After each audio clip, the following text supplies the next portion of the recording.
बच्चों हम पढ़ रहे हैं एनसीईआरटी पाठ्यक्रम पर आधारित कक्षा 11 की गणित की पुस्तक का अध्याय नंबर 15 सांख्यिकी, जो कि आपकी परीक्षा के लिए अति महत्वपूर्ण है। बच्चों सांख्यिकी के बेसिक आपने 10वीं क्लास में पहले ही पढ़ रखे होंगे। सांख्यिकी बेसिकली होती क्या है बच्चों, आंकड़ों का सुव्यवस्थित अध्ययन हम सांख्यिकी के अंतर्गत करते हैं। इसमें केंद्रीय प्रवृत्ति की माप, सारी बातों का बच्चों अपन अध्ययन करते हैं। तो धीरे धीरे आप देखिए सभी, इनको आप नोट डाउन भी करते जाना बच्चों।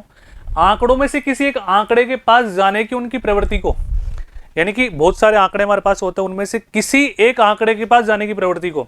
अब किसी एक आंकड़े के पास हम क्यों जाएंगे, वो सारी बातें भी अपन करेंगे। तो बच्चों सबसे पहले नोट डाउन कर लेना, केंद्रीय प्रवृत्ति किसे कहते हैं बच्चों, आंकड़ों में से किसी एक आंकड़े के पास जाने की प्रवृत्ति को केंद्रीय प्रवृत्ति कहते हैं। बच्चों सबसे पहले हम बात करेंगे समांतर माध्य, कुछ बेसिक बातें जो 10वीं क्लास में तुम पढ़कर आए होंगे, सिखा देता हूं बच्चों। समांतर माध्य औसत यानी कि एवरेज, मीन, इसको हम माध्य भी कहते हैं बच्चों।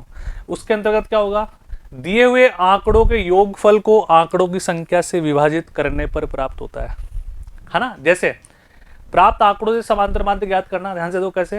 मान लो हमारे पास किसी राशि के n मान क्रमशः x1, x2, x3, x4, xn तक है, तो इनका समांतर माध्य बच्चों क्या होगा, इन सभी को जोड़ेंगे। पहले तो जोड़ने के लिए साइन कौन सा लगाते हैं, समेशन।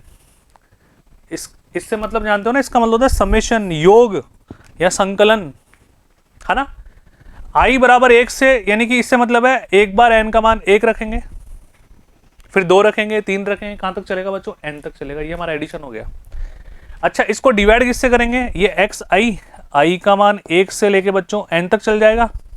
डिवाइड किससे करेंगे बच्चों, आंकड़ों की संख्या से, जो कितनी है, n है। यानी कि इसने बाहर 1/n ले लिया, बात तो ये किया बच्चों। ये सिग्मा बोलते हैं इसको, समेशन। ग्रीक वर्णमाला के अक्षर है जो गणित में इसको योग या संकलन, जैसा कि मैंने तुम्हें समझाया था कि प्रक्रिया दर्शाने के प्रयोग में लिया जाता है। इस x1, x2, x3, x4, xn तक के सम को शॉर्ट में हम इस प्रकार से व्यक्त करेंगे। ये चीजें बहुत इंपॉर्टेंट है, बाद में बड़े बड़े फॉर्मूले तुम्हारे सामने आएंगे, उनमें फिर मैं डायरेक्ट करूंगा, है ना। ये वापिस समझाने नहीं बैठूंगा भाई, इसका मतलब एडिशन होता है, बार बार जोड़ेंगे अपन, है ना।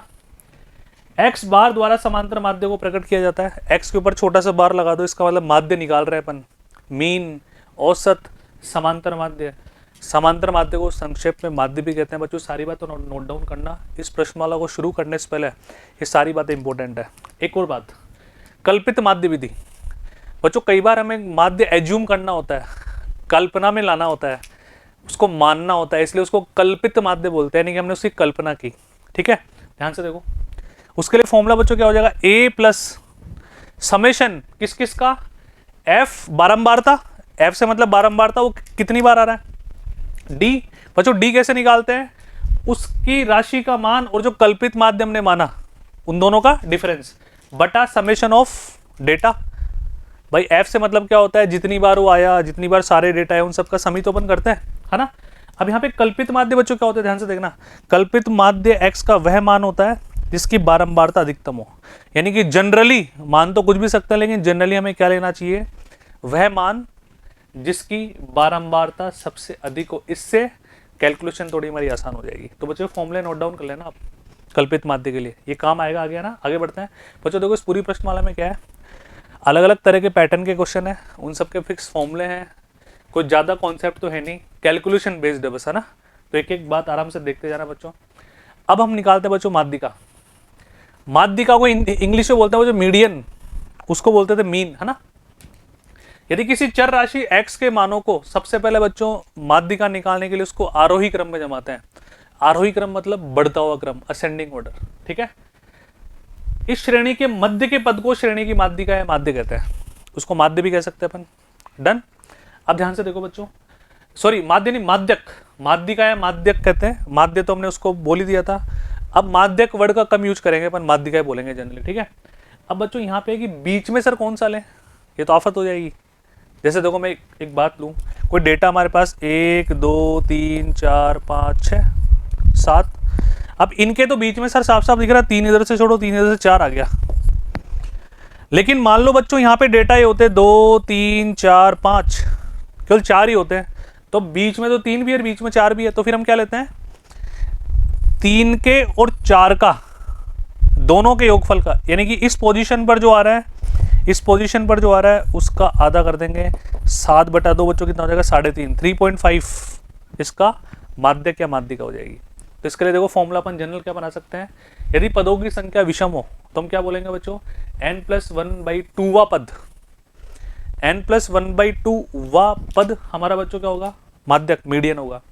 यदि पदों की संख्या सम हो तो n/2 वा पद प्लस n/2 प्लस 1 वा पद, दोनों को जोड़ के 2 का भाग हम दे देंगे। इन बातों को आप नोट डाउन कर लेना बच्चों, बहुत काम की बात है, ठीक है। तो क्लियर है, माध्य और माध्यिका दोनों बातें ढंग से क्लियर है।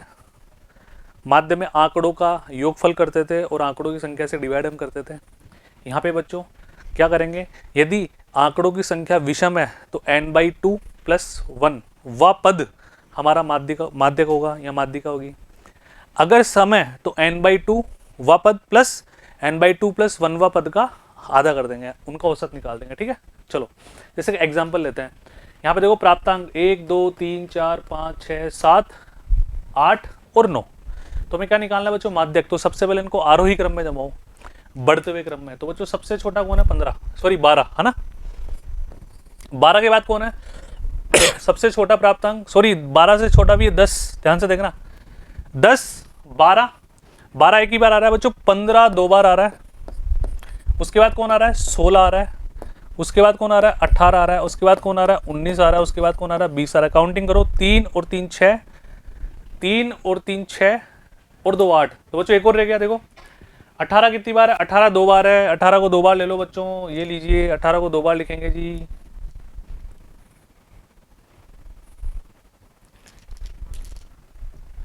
ये बच्चों अपन ने 18 को 2 बार लिख दिया ना, 18 19 20 ऐसे असेंडिंग ऑर्डर में जमा लोगे बढ़ते हुए क्रम में। अब देखो 3 और 3 6 और 3 9 डेटाज हमारे पास हो गए, 9 आंकड़े हमारे पास हो गए। अब गिनते बच्चों 9 है, विषम है, तो विषम है तो 9/2 प्लस 1 वा पद हमारा माध्यक होगा, ठीक है। तो 9/2 कितना हो गया 4, सॉरी बच्चों n विषम है तो डायरेक्ट फॉर्मूला क्या था, यहां मैंने टाइपिंग मिस्टेक कर दी, n+1/2 यानी कि 9 + 1/2 यानी कि बच्चों कितना 5वां पद, 5वां पद गिनो 1 2 3 4 5 16 इसका माध्यक होगा, ठीक है। अब टाइप्ड सॉल्यूशन में सब कुछ आपको दिया हुआ है। और बच्चों आरोही क्रम में जमाने के बाद यदि हमारे पास पदों की संख्या विषम है तो आप वैसे बीच वाला देख लो, फॉर्मूला लगाने की तुम्हारी कोई आवश्यकता नहीं है। आगे बढ़ो, अब हमें निकालना माध्यक एक और है ना, ये क्या बोल रहा है, गिनो 3 और 3 6 और 2 8 है बच्चों, सम है। अब सम के लिए हम क्या निकालते हैं, n/2 वा पद प्लस n/2 प्लस 1 वा पद, दोनों का क्या कर देंगे, आधा कर देंगे। पहले आरोही क्रम में जमाओ, सबसे छोटा बच्चों दिखाई दे रहा है 14, ठीक है, 14 अकेला है, 14 अकेला है, 15 कितनी बार है बच्चों, 3 बार, 15 15 15। उसके बाद बच्चों कौन आएगा 16, उसके बाद कौन आएगा 17, उसके बाद कौन आएगा 18, उसके बाद कौन आएगा 19। अब काउंटिंग करें तो बच्चों 4 और 3 7 और 1 8 हो गए, ठीक है।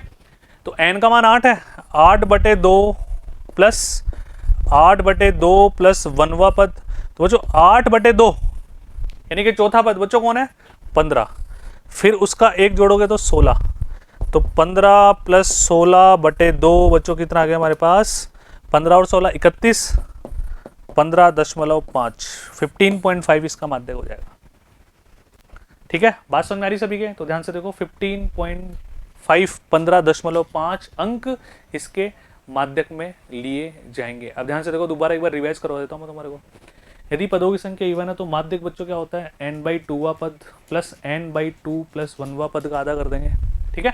यहाँ पे आ जाओ, यहाँ पे बच्चों हमने क्या लिया, n+1/2 है ना, n का मान कितना था 9 और 1 10/2 यानी कि 5वां पद बच्चों कौन हो गया 16। यहाँ पर हमारे पास बच्चों कौन आ गया 15.5, डायरेक्ट फॉर्मूला हमने लगा दिया। सॉल्यूशन भी तुम्हारे सामने टाइप्ड है, कोई समस्या वाली बात नहीं है। तो क्लियर है क्या, तो जो यहाँ पर इसका परिचय समाप्त होता है। ये बेसिक बात बहुत ज़रूरी थी हमारे चैप्टर में आगे कूच करने के लिए, तो सभी इसको एक बार नोट डाउन कर लें।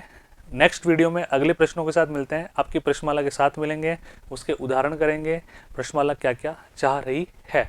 इसके लिए थोड़ा सा एक कॉन्सेप्ट और देखो बच्चों ना, आंकड़ों के बारे में संपूर्ण सूचना देने के लिए केंद्र प्रवृत्ति